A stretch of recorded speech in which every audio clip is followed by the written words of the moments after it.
السلام عليكم أصدقائي الأعزاء، نرجو أن تكونوا في أتم الصحة والعافية. أهلا ومرحبا بكم في فيديو جديد. الخالق سبحانه خلق الإنسان وميزه عن سائر المخلوقات الأخرى، فجعل له خلايا حسية متعددة الوظائف من النظر واللمس والشم والحركة والذكاء. وبين ملايين البشر نجد بينهم من حاباهم الخالق بمميزات خاصة وعجيبة، ولا يسعنا عندما نراهم إلا أن نعترف بدقة الصانع وقدرته على هذا الصنع البديع. ومعنا اليوم 10 أشخاص يمتلكون أطول وأغرب أعضاء جسدية على الإطلاق. ولكن أولا وفضلا لا تنسوا دعمنا بإعجاب، وتأكدوا من الاشتراك في القناة، وتفعيل الجرس لتتمكنوا من مشاهدة فيديوهاتنا القادمة. ونبدأ على بركة الله. الرقم 10. ماسي كورين أطول فتاة في العالم. وماسي كورين البالغة من العمر 17 عاما كأطول فتاة مراهقة في العالم. ولقد دخلت ماسي في كتاب جينيس للأرقام القياسية بعد التأكد من امتلاكها لأطول أرجل أنثى في العالم، وأطول ساقان لفتاة مراهقة. ويبلغ قياس ساقها ما يزيد عن 135 سنتيمترا. ويبلغ طول ماسي الإجمالي 210 سنتيمترات. وتشكل ساقيها في الواقع 60% من إجمالي طولها. وعائلة ماسي من سيدار بولاية تكساس طويلة نسبيا، ولكن لا أحد من أشقائها أو والديها الآخرين يضاهي طولها تماما. ولقد تعرضت ماسي للتنمر حيث كانت أطول من الجميع.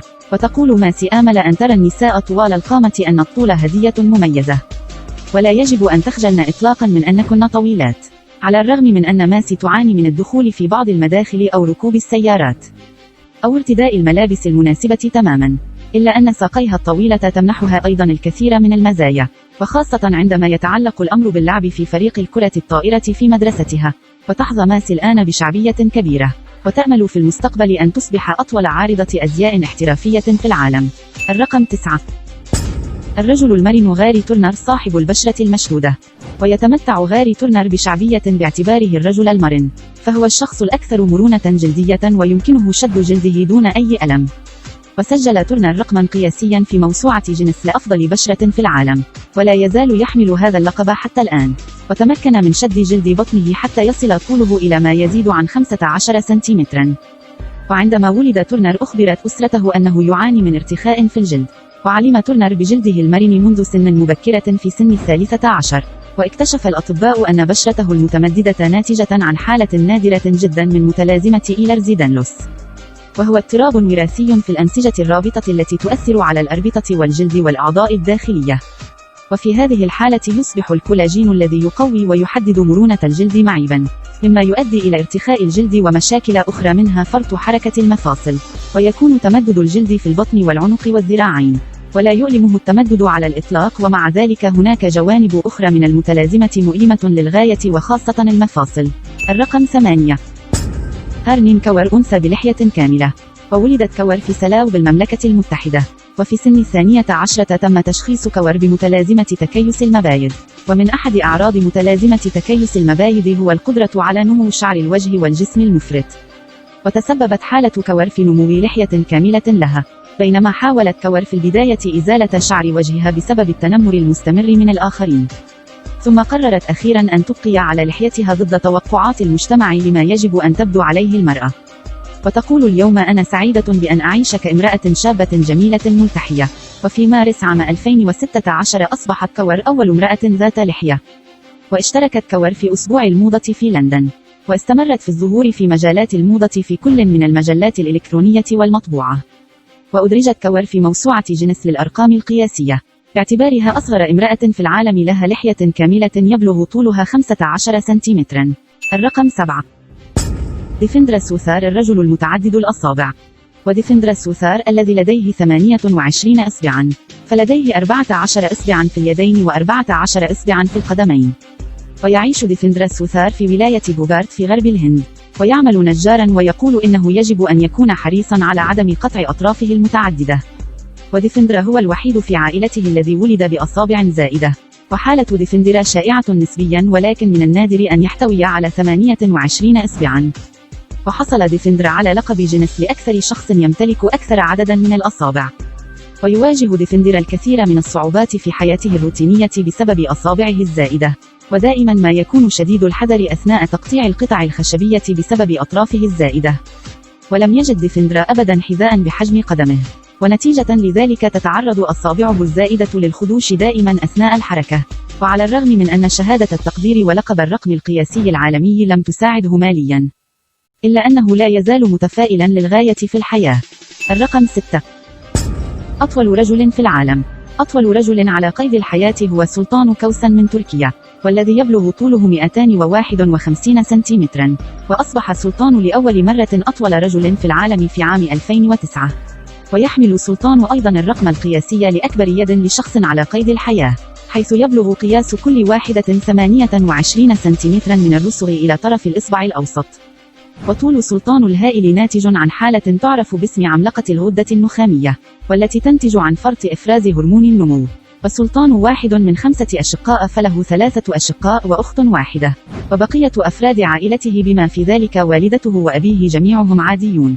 وميزة الطول تجعل سلطان يقوم بمساعدة والدته في وظائف كثيرة، مثل تغيير المصباح الكهربائي المكسور والستائر المعلقة. وتشمل عيوب طوله في عدم قدرته على العثور على ملابس أو أحذية مناسبة، والصعوبة البالغة في إيجاد سيارة ذات حجم مناسب. الرقم 5. كاثي يونغ صاحبة الخصر الصغير. وكاثي يونغ لها خصر مشدود بقياس 38 سنتيمترا فقط، وكان شغفها بالملابس الفكتورية هو السبب في صغر خصرها، فلقد بدأت في ارتداء حزام مشدود لتقليل خصرها تدريجيا. ولم تخضع كاثي أبدا لعملية جراحية لتصغير خصرها، وقررت كاثي بدعم من زوجها تقليل حجم خصرها، مما شجعها على ارتداء الأربطة والأحزمة الضيقة. وسنة بعد سنة أصبح خصر كاثي أصغر وأصغر، ويفحصها زوجها الطبيب بوب باستمرار للتأكد من أن هذه العملية لا تسبب أي ضرر لأعضائها الداخلية. ورغم هذا كان دائما من أشد المعجبين بمظهر الخصر الصغير لزوجته، ويعتقد أنه كان دائما أكثر جاذبية. وحصلت كاثي على جائزة جينيس لأصغر خصر لشخص حي. الرقم 4. نيلانشي باتل صاحبة أطول شعر فتاة على الإطلاق. ونيلانشي فتاة تبلغ من العمر 18 عاما من ولاية هوجارات الهندية، وحصلت على الرقم القياسي لأطول شعر على الإطلاق لفتاة مراهقة، ويبلغ طوله 190 سنتيمترا. وحازت نيلانشي على لقب أطول شعر لمراهقة منذ عام 2018. وتعمل نيلانشي على إطالة شعرها منذ أن كانت في 6 من عمرها.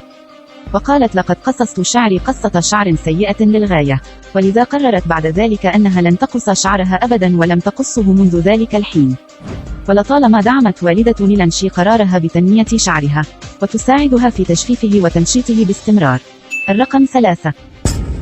رام سينغ شوهان صاحب أطول شارب في العالم. وسينغ شوهان من الهند هو صاحب أطول شارب في العالم، ومسجل رسميا بواسطة موسوعة جينيس للأرقام القياسية بطول 4 أمتار و29 سنتيمترا. وبدأ شوهان البالغ من العمر الآن 54 عاما في تنمية شاربه منذ عام 1970. ويقضي شوهان ساعة كل يوم في تنظيف شاربه وتمشيطه، وتقوم زوجته بمساعدته وتستخدم زيت جوز الهند بصفة أساسية. وتقول آشا زوجة شوهان إنهم اعتادوا الخلاف على شاربه في السنوات الأولى، فقد كان شوهان يستغرق وقتا طويلا للاهتمام بشاربه، لكنها لاحقا بدأت في الإعجاب به واحترام التزامه وتشاركه في الفخر به. ويقول شوهان: أنا مميز بشاربي ولم أتصور أبدا بأن أكون بدونه. الرقم 2. فرانسيسكو دومينغو صاحب أكبر فم في العالم. ويلقب فرانسيسكو في وطنه أنجولا بالفك الأنغولي، وفرانسيسكو لديه أكبر فم في العالم، ويبلغ عرض فم فرانسيسكو أكثر من 18 سنتيمترا، وهو واسع جدا بحيث يمكنه وضع عبوة كاملة من الصودا في فمه.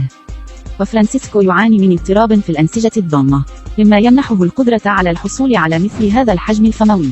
وفي عام 2010 شارك فرانسيسكو في مسابقة في روما، وكان لدى المتسابقين مهمة حشر أفواههم بمجموعة متنوعة من العناصر، بما في ذلك زجاجات البيرة وأكواب القهوة والصحون. ولكن لم يستطع أحد التغلب على فرانسيسكو، والذي كان قادرا على وضع عبوة كوكاكولا في فمه المرن. وقال فرانسيسكو إن حلمه تحقق عند تكريمه من قبل موسوعة جينيس للأرقام القياسية كصاحب أكبر فم في العالم، فيا له من فم كبير. الرقم 1. أدريان لويس صاحبة أطول لسان في العالم. وتعتقد أدريان لويس أنها قد تمتلك أطول لسان في العالم، والذي يفوق طوله 10 سنتيمترات. وتقول أدريان لويس من ميشيغان إن طول لسانها لا يصدق، حيث يمكنها لمس أنفها وذقنها، ويمكن أن يصل لعينيها أيضا. وقالت إنها بالتأكيد ليست أول فتاة ذات لسان طويل، لكنها ترى أن طول اللسان يرسم ابتسامة على وجهها وتريد أن يعرف العالم عنها.